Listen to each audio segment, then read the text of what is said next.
प्यारे साथियों, आज हम बात करने वाले हैं प्रदूषण के टॉपिक पे। प्रदूषण यानी मौत का खतरा। प्रदूषण कई रूपों में देखा जा सकता है, जैसे जल प्रदूषण हुआ, वायु प्रदूषण, मृदा प्रदूषण और ध्वनि प्रदूषण। जल प्रदूषण एक ऐसा खतरा बन चुका है जो लोगों को पीने तक के पानी के लिए मोहताज होना पड़ रहा है, और कहीं कहीं तो ऐसी स्थिति है कि जल प्रदूषण की वजह से बहुत ही संकट उत्पन्न हो चुका है, क्योंकि वहाँ पानी का जो लेवल है, जो उसकी मात्रा है, इतनी ख़राब हो गई है कि लोग पीना ही नहीं चाहेंगे उसको, ऐसा जल हो गया है। इसके समाधान के लिए एक हमारा विचार है कि जो गवर्नमेंट वाटर ट्रीटमेंट प्लांट कर रही है, उसको लोगों को अपने घरों से ही उसको संशोधित करके पानियों को शोधन करके उसके बाद उसको भेजा करें। जैसे जो गवर्नमेंट वाटर ट्रीटमेंट प्लांट बना रही है, उसको ऑलरेडी लोग पहले अपने घर पे पानी नाली में डालने से पहले उसको कई चेम्बर के माध्यम से पानी, बस उसमें जो नाली में पानी बहाया जा रहा है उसको बस पानी ही बहाया जाए, न कि कूड़ा कचरा भी। जिससे क्या होगा कि गवर्नमेंट को भी उसको साफ़ सफाई करने में आसानी होगी, और जो नदियों में पानी जाएगा उससे नदी का जल भी जो होता है, जल प्रदूषण की समस्या का जो थोड़ा सा गिरावट आएगी, और पानी की क्वालिटी में जो होगा वो वृद्धि होगा। इसलिए जल को बहाने से पहले घर में नालियों में उसका ट्रीटमेंट पहले अपने घर के स्तर पे कर लिया जाए, क्योंकि जब लोग जागरूक रहेंगे, सरकार अकेले कुछ नहीं कर सकती है जब तक लोगों की भागीदारी ना है, जब तक सभी लोग इसमें भागीदारी नहीं सम्मिलित करेंगे। वायु प्रदूषण है तो आज की डेट में सबसे ज़्यादा ईवी व्हीकल का यूज करें आप लोग। अगर ईवी व्हीकल यूज करते हैं तो सबसे बेस्ट है। साइकिलिंग करते हैं तो और बेस्ट है, क्योंकि साइकिलिंग करेंगे तो आपका शरीर भी सही रहेगा।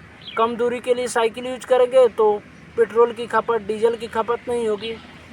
दूसरी चीज़ ध्वनि प्रदूषण है। आप लोग आज के डेट में सबसे ज़्यादा किसी भी शादी विवाह फंक्शन में सबसे ज़्यादा लोग ध्वनि प्रदूषण का कारण एक डीजे को बना के रखे हुए हैं, जो सबसे ज़्यादा लोगों को और जानवरों को, छोटे जीवों को सबसे ज़्यादा नुकसान पहुंचा रहा है। और हॉस्पिटल के आसपास के लोगों को तो कभी भी हॉर्न का प्रयोग ही नहीं करना चाहिए, क्योंकि वहाँ पे रहने वाले मरीजों को सबसे ज़्यादा प्रॉब्लम साउंड से होती है, जो लोगों को अनुभूति नहीं होती है, लेकिन उसका नुकसान जो होता है वो बहुत ज़्यादा होता है। वायु प्रदूषण से रोकने के लिए सबसे अच्छा है कि आप ईवी व्हीकल का उपयोग करें, ज़्यादा से ज़्यादा पैदल चलने का प्रयास करें, साइकिलिंग करें। आवश्यकता से, और जब आवश्यकता हो तभी आप बाहर निकलें, और इमरजेंसी के दौरान ही आप सभी चीज़ों का प्रयोग करें। जैसे सरकार की भागीदारी बस रोक दीजिए सर। वैसे ही मृदा प्रदूषण है। मृदा प्रदूषण सबसे ज़्यादा लोग यूरिया का प्रयोग कर रहे हैं। यूरिया जो होता है सबसे ज़्यादा मृदा का क्षरण कर रहा है, जो लोगों को कम समय में ज़्यादा पैदावार तो कर दे रहा है, लेकिन सबसे ज़्यादा नुकसान भी कर रहा है। ज़्यादा यूरिया का प्रयोग आपको सबसे ज़्यादा नुकसान पहुंचाएगा, क्योंकि फसल तो तेज़ी से तैयार हो जाएगी यूरिया के माध्यम से, लेकिन मृदा की जो उर्वरता शक्ति है वो कम हो जाएगी।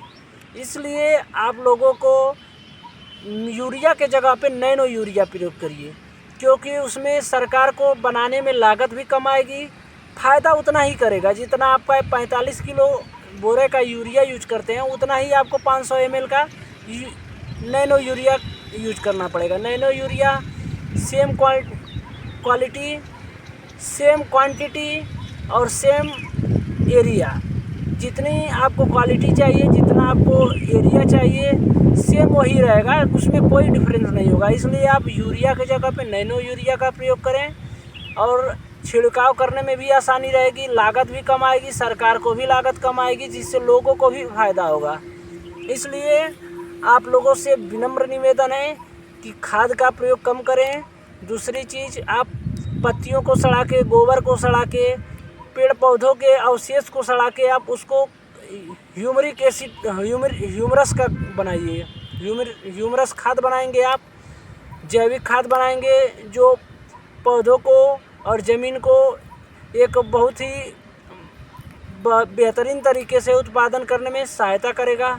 और ह्यूमरस तैयार होने से जो होता है मिट्टी की उर्वरता बहुत बढ़ जाती है, जिससे जो आने वाले फसलें होती हैं वो बहुत ही उच्च किस्म की और उच्च क्वालिटी की पैदा होती हैं।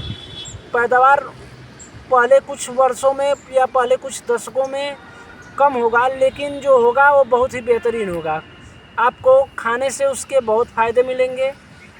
अगर प्रदूषण रहित आप भोजन कर रहे हैं तो आपको बहुत नुकसान पहुंचाएगा, बहुत ज़्यादा नुकसान पहुंचाएगा। जैसे पेट से संबंधित समस्या, अगर प्रदूषण ज़्यादा है, वायु प्रदूषण से देख रहे हैं कि लोगों को बहुत ज़्यादा कैंसर का खतरा मिल रहा है। जो सीमेंट वर्क में काम करते हैं, सीमेंट मिलों में काम करते हैं, इतना उसमें छोटे छोटे पार्टिकल होते हैं जो आपके फेफड़े में जाके जम जाते हैं और वो आपको कभी सही नहीं हो सकता है। उसमें जाके बैठते वो आपके फेफड़ों को बहुत ज़्यादा नष्ट कर देते हैं।